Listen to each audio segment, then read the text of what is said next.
All right, so the tour of India versus South Australia has started off pretty well. Team India has won the one-off test match, dominated the test match to be very honest.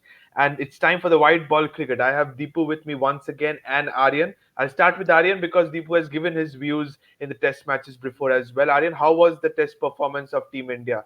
Was it thumping I victory? Did you expect the same?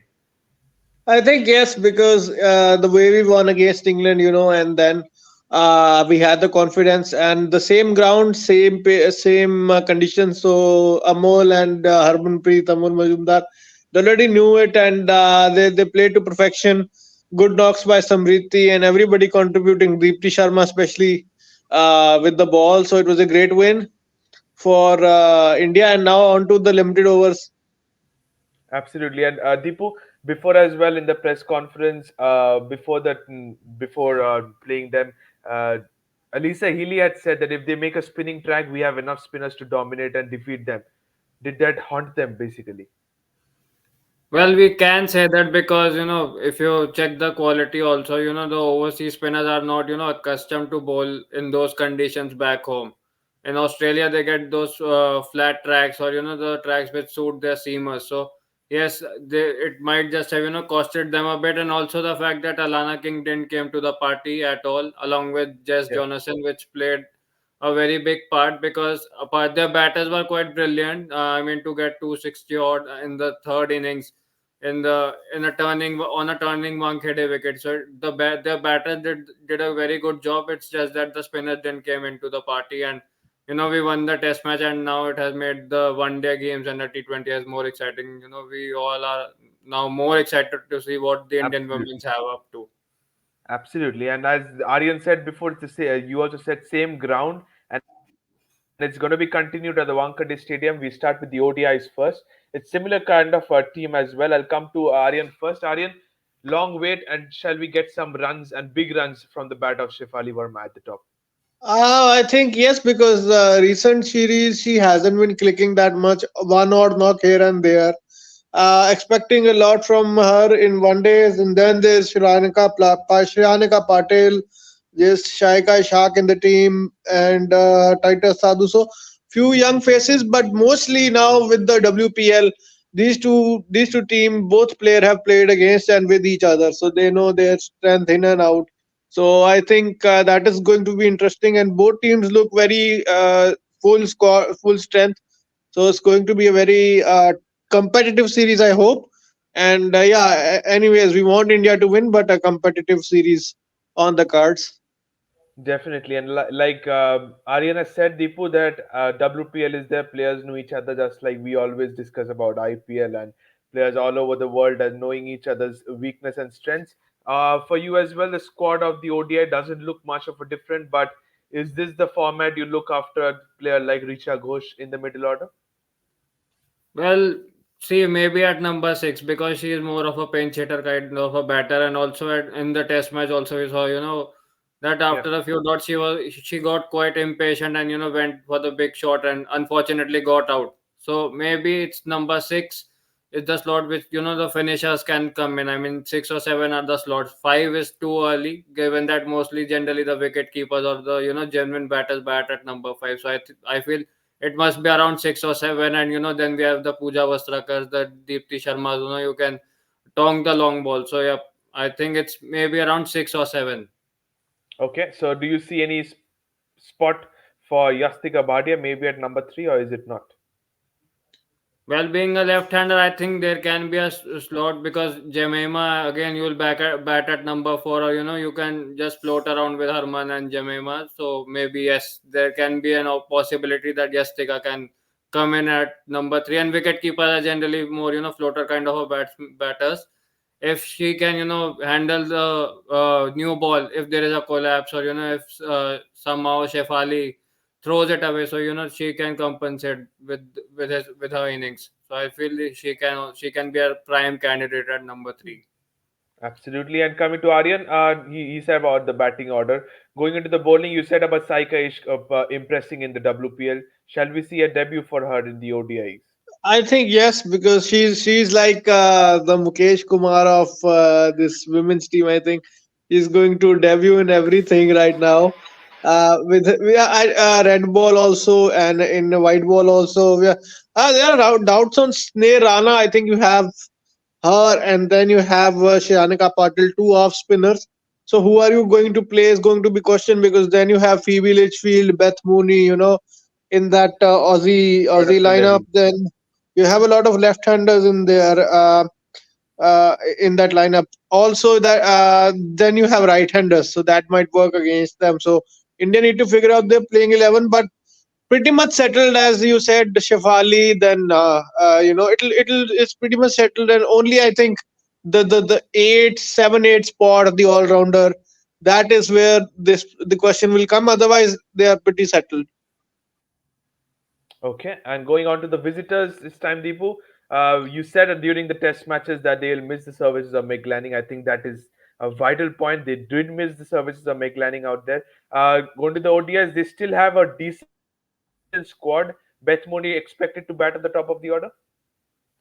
Well, yeah, obviously, when she has been batting in the tests as well at the opening slot. Unfortunately, due to a carelessness, she got run out in both the innings. Yes, in the one days as well. I mean, I'm not sure about T20s, but in the one days also, she generally opens for Australia, as we have been seeing the case. So she shuts up again, and obviously, Elise Perry at number three will be the big target for India, because I mean she has been scoring runs, and she also got some form back in that second innings with a good 45. So I feel, yeah, it's also the fact that she's long due. Elise Perry hasn't Yep, scored the runs, and hasn't had that performance of late. So before WPL, if she scores a big one, I think for RCB it will be a really good news in the WPL. So I absolutely. feel she can be the star performer for Australia. Even going to the all-rounders, Deepu, you have Annabelle Sutherland, you have Jess Jonathan, like Aryan spoke about before as well. Yeah. Quality all-rounders, right? Yeah, really quality all rounders. And to be honest, the one day format, Jess Jonathan, is a more lethal player. I mean, not disrespecting her in tests, but it's one day, when India struggles, Yeah, especially against the slow left arm bowlers we have seen with Eccleston as well previously. So I think yeah. she will be a big threat. And, it's important that we have quality left handers up front and also in the middle to counter her, given that we know how she can just choke the right handers at one end up. So I feel it's better that we go in with a left right combination almost all the time. Okay, and coming to the Aryan, you as well. Deepu during the test preview had said that Renuka Singh versus Megan Shoot is the two of the best swing bowlers and could be a very lethal battle. The visitors, Seamer did not impress in the test matches. Do you think Megan Shoot and Alana King both are better in terms of the white ball format? I think so, because again, women don't get test matches. They only get one off here and there, and they are very accustomed to T20 bowling. So even if they have to bowl 10 overs, it's again flat bowling. But Wankhede is again a difficult precision to bowl. They'll get to know that once. I think they've seen the good thing is that they've seen the English T20 series, and then there's a bit of a movement for the Pacers and at the start. So I think that'll excite them. But once that's done, it's a flat one. So I think they need to take advantage of that. Basically, yeah. Okay, and on paper, one final thing, Deepu, on paper, which team looks stronger if you have to pick one? Well, currently on the basis of form, India start as favorites, but we can't undermine this Australian lineup, because not only in Australia but also in India also they have a very favorable record, Yeah, especially in the one days. And it was the same batch which won last year in the ODIs or and the T20Is as well. World Cup. Yeah, And obviously the recent T20I earlier this year. I mean, we lost 4-1 at DY Patil. So we cannot undermine this Australian side. Maybe it's without Meg Lanning, but it's still the very same side. Let's yeah. see. It's important how Elisa Healy leads up now, because the test match is now done, and obviously they were battered and bruised, but it's a new format again. It's a new day, so we need to see True that. what happens. True that. And we'll go on to the T20s now. And before I go to the squad, Aryan, Deepu spoke about Alisa Hilly and his captaincy. The things heated up between her and Harmanpreet Kaur. Do you think that rivalry will continue in the white ball format? No, I don't think so. That was heat of the moment thing. She's anyways aggressive, so she plays that way. Let it be. A lot of people, one post I put out, a lot of people commented that shouldn't have been done, but happens. I think in the heat. I think after the game as well, she was taking pictures of India team with the trophies, right? So I Yeah, think that exactly. that's So done and dusted.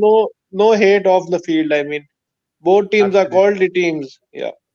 Absolutely. And going into the T20 squad are similar kind of a team for Team India. Just here and there changes. Manite Kashyap is there. Then you have Kanika Ahuja as well. So a bit of inexperience, but I think the big names will play. But Australia again, Grace Harris is back. How much do you think, Aryan? He's such a hard hitter batsman and better inclusion in the shortest format of the game. Yeah, I think the batters in this team, Grace Harris. I don't know how many burgers she's going to get. I mean, another good finisher though for Australia, and she can come in, tongue the ball. We saw it for UP Warriors coming in at number 4 and changing the game. Similarly for the Brisbane Heat, she broke the bat but hit a six. So she does freaky stuff on the field Yeah. in the WBBL. So yeah, that's a good addition. And then Australia's always looked solid. Again, the policy of having the all rounders not only continues with the men's but also the women's cricket. They have a huge all rounder chain. You have Perry, Megan Shute, Annabelle Sutherland in this team, Jas Jonathan. So you have plenty of all rounders, bat and ball. So the depth is there. So tough ask for India to beat them. Absolutely. And Deepu, if you have to recap the Indian team and any, I shouldn't say an upper hand because in the shortest format of the game, I think Australia has a slight upper hand. Is it so? Well, yeah, I mean, I was just going to say the very same thing because in the T20s, I mean, we were playing at Wankhede, but we were just behind England. To be honest, in Yeah. the first two games, even though we did a really good job in defending 80 runs, we took 6 wickets.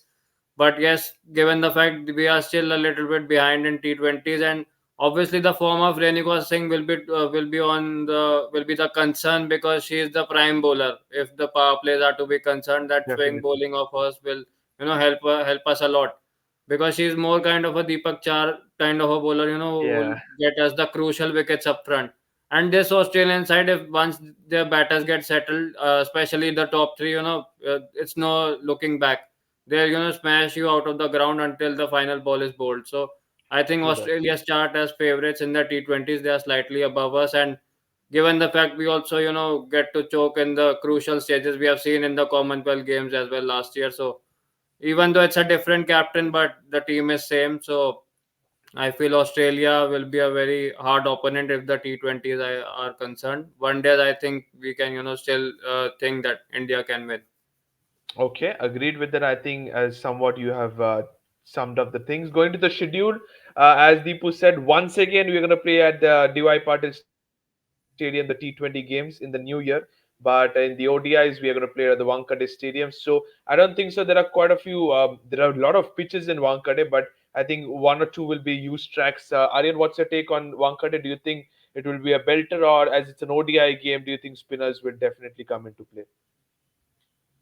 You are muted, by the way. Aryan, you're muted. Oh, oh, sorry about that. I think during the day it's going to be turning a bit as we've seen the Wankhede nature, and then in the night it becomes good to bat. But initially with the new ball you can score the runs. So I think same Mumbai nature, and then we go to DY Patil. DY Patil is similar in nature. We saw in IPL also 2022 that how batsmen enjoyed themselves there. So I think both batting paradise for both the team. So, do you agree with the fact that batting under the lights at the Mumbai, both stadiums are close to Mumbai. So, at these stadiums, batting under the lights is easier. Is it, Aryan, or is it not? A bit tough in the initial stage. If you get past that movement of the new ball, then it's easy. So you just have to get that phase out. And as we saw in whenever either Indian team plays or the Mumbai Indians or any team plays the IPL, there is initial movement and early wickets are lost in the power play. So that is the phase you get through, and then it's always runs and runs. So yeah. Just okay, Deepu. Just like he summed up, he probably was trying to remember the Glenn Maxwell innings, Australia versus Afghanistan. Exactly that happened early on wickets, and then runs started off going. Do you think the same thing will happen in the ODIs once again? Well, not really, because Mumbai has been hosting a lot of games from the World Cup. I mean, the England series as well, and also the fact that India A series. I mean, India A, England A was also at the very same ground, and given that it will be the same pitches, I feel they'll be now tired. Given the season is about to end with this series, so I feel I would rather prefer to bat first. Yeah, I mean, whatever the Okay, movement is there or and not, then but bring the spinners in the yeah, second yeah, inning. bring the spinners late, because I feel this surface will slow down because the pitches are tired. And Wankhede, Okay, maybe they would have been having five or six pitches, but it's the more preferred ones being used. I mean, two to three pitches which will be used, given that exactly. it's just a three ODI affair. So I feel the pitches will be tired. It's better to bat first. And also, it's an international game. If it would have Yeah. been a domestic game, could have been some other choices. But Deepu, I'll start with you. Give your ODI predictions, and then on to the T20 predictions, please. Well, I feel India will win this 2-1 ODI and ODIs. T20. Yeah. T20s, I feel Australia has the edge, so I feel it will be. I don't know. I might just get a lot of hate with this, but I know I have this feeling of a 3-0 loss for us. I was about to say the same. Aryan, over to you. Any agree, disagree? What's yours? 2-1 one-day series India and 2-1 Australia T20 series. Okay, I was confused between 2-1 or 3-0 for the T20s. I'll agree with the ODIs. Even I think a little bit of 3-0 in the T20s. But we'll see. Let's hope India proves us wrong and plays better. Going on to the final slide, the playing 11. We might have a little bit of debate out here. This is what I think about the ODIs and the T20s. I'll start with the ODIs first. I have kept Yastika Bhati at number 3, and then I couldn't find a spot for Risha Ghosh. Do you think Amanjot Kaur or Risha Ghosh at number 7 or 6? I'll start with Deepu first. Well, Amanjot Kaur, I mean, I saw that T20, the 10th game. I think we struggled in that third game in the T20. But I haven't seen her much in the ODIs. I would rather go with Richa Ghosh, and she gives that comfort as well. If there are if we have lost some wickets, she can come up, or maybe can just stabilize.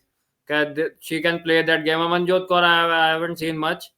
And given that Richa Ghosh has been playing for a long time in the ODS, so I feel I'll just go with her on the basis of experience. But if you have Richa Ghosh in place of Amanjot Kaur, that makes you only 5 bowling options. Does that keep it be a concern Yeah, or I not? mean, I haven't seen if she is a all rounder. I mean, yes, the bowling options can come in, but I feel we have what, five genuine bowling options, and Yeah. they're very capable of getting you 10 wickets. So I feel it's better to go with a 6-5 option, and get Richa Goshen, because it's the batting which will win us the games. Importantly, because against Australia, it's the batting which has collapsed. Our batting has collapsed a lot whenever we have played against Australia. It's the bowling has been doing its work, but it's the batting which can be a big Okay. concern, especially the ODI. So yeah, Richa Goshen for me. Okay. Richa Ghosh for you at number 6. And while Aryan is there, Aryan, over to you. Agree or disagree with Richa Ghosh at number 6 instead of Amanjot Kaur? And what's your take I about think the yeah, bowling? Any changes? Yeah. pretty much yes. She's a bit experienced, and against Anaka Patil instead of Sneh Rana Okay. uh, in the ODI side for me. Okay, and we'll go to the T20s. I think only changes Shreyanka Patil for Sneerana says Aryan, and for Deepu says Deepti. I'm sorry, Richa Ghosh as this.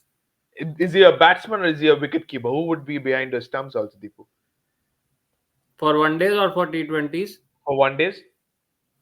One days again, Yastika is there, no? So Yastika will Yeah. be So yeah. if you have Richa as well, so who's your preferred one? Is it Yastika? Then see, given the test matches, I feel Yastika did a fair job. Richa also, I mean, we have seen her in one days generally that she is the one who's keeping the wicket. So it's a tough call, but if you ask me, I'll go with Yastika this time around. Let Richa Okay. field. All So yeah, right, the and let's we'll go go to with the that. T20s. I think T20s is fair enough. Unfortunately, I've shifted Jemima and Deepthi up the orders, and no place for Yastika. Richa Ghosh definitely plays in that one. Now it comes to you, Deepu. Is that a perfect lineup at number 7, 8, 9, and 10 and 11? Well, yep. Uh, pretty kinds of sums up. Pooja Vastrakar lower down the order, and to be honest, in T20, I feel the batters at number five, it's the proper batters, and then you can go with the finisher since it's a short version of the game. Yeah, And obviously, Priyanka Patil can also can tong the ball. She's an all rounder as well, so I think that's a really deep batting lineup. And then Saika Ishak, we know what she can do. Even though I would have liked the Rajeshwari Gaikwad, but she doesn't play the T20 as right yeah, as of now. So, yep, I think it's a really good T20 lineup and can challenge Australia. May victory and loss, the result will come in a little later, but this is the really good and a dangerous side which can definitely challenge Australia. And with Tita Sandhu, a new youngster coming in, so I'm really excited true to that. see how she performs, and obviously Renuka holds the key for us up front. Okay, so no changes for you in the T20 No. playing 11. Over to you, Aryan. Any changes? No, pretty much agree with this. Yeah, not many changes in the Okay, 11. so both agrees with the T20 playing 11. It's just minor changes both had, so no worries with that. And as I'll we'll go to the conclusion of this video, and it's time to give your predictions. I'll start with Aryan first. Highest run scorer with the bat in both the formats combined, just say, or if you want to go individually in the ODI and the T20 for both Australia and India. For India, ODI is Smriti Mandana and Australia Beth Mooney. Okay. T20s run scoring Elisa Healy and Harmanpreet Kaur in Oh, T20s. all right. And I'll come to Deepu now. You say the wicket takers. Wicket takers, I want Renuka to do well in the T20. And for one days, I am tipping Deepti Sharma. Okay, what's for Australia? For Australia, I feel I want what the leading wicket takers again. So Yeah, yeah. I feel it will be Megan Shoot in the one days, and T20s I want a leggy to do well. So yeah, I'll go with Alana King. Alana King. All right, it's fair enough. You said Alana King just because it's Mumbai and it's a dry surface, so you're expecting the ball to turn much. No problem Yeah. with that. Thank you so much, both of you. It was a wonderful session, and it's the white ball format that starts pretty soon. India versus Australia. Thank you so much, both of you. Thank you to all the Yeah. viewers. Don't forget to subscribe to the Fifth Umpire. Thank you so much, and good night. Thank you. Yeah.